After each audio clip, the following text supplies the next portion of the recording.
ఎంత 12,600 అండి. అది ఈ ఎకరానికి 2 లక్షలు పెట్టుబడి అయింది. ఈ మిరగాయలు ఇప్పుడు కూలి వాళ్ళకి కూడా రావు. 510 రూపాయలు కూలి. 12,500 అంటే ఏమన్నా వస్తాయా? రైతు గిట్టుబాటు అవుతుందా? ఇంక రైతులు ఆత్మహత్య చేసుకోమని ఎందుకు చేసుకోరు? నై కౌలు పొలం, సొంత పొలం కూడా కాదు, కౌలు పొలం. అది ఎకరం 12,000 కౌలు.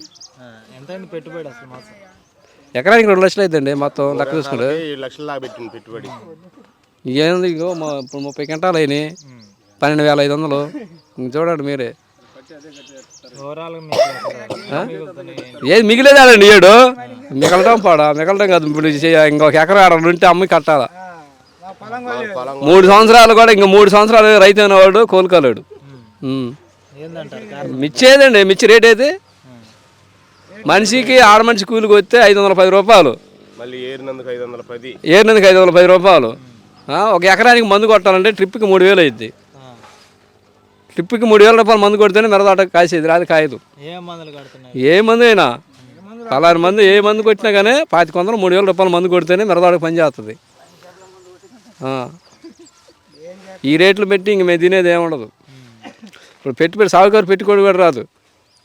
ఆయన ఆగాలి ఏడు సాగుకారు, రైతు ఆగైతే కానీ ముందాడికి మళ్ళీ మేము కోలుకోను. అది చేసేది ఏం లేదు. నష్టం ఫుల్ నష్టం అండి. 3 సంవత్సరాలు కూడా రైతు అనే వాళ్ళు కోలుకోలేరు.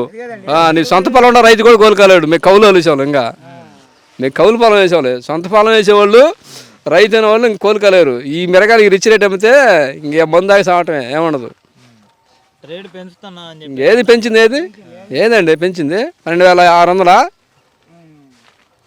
పెంచి ఈ రేట్లు పెంచితే ఏం తినాలి చెప్పండి? అయ్యేది ఎకరానికి 15 క్వింటాలు మిరగాయలు, 15-20, ఎకరానికి 2 లక్షలు పెట్టుబడి అయితే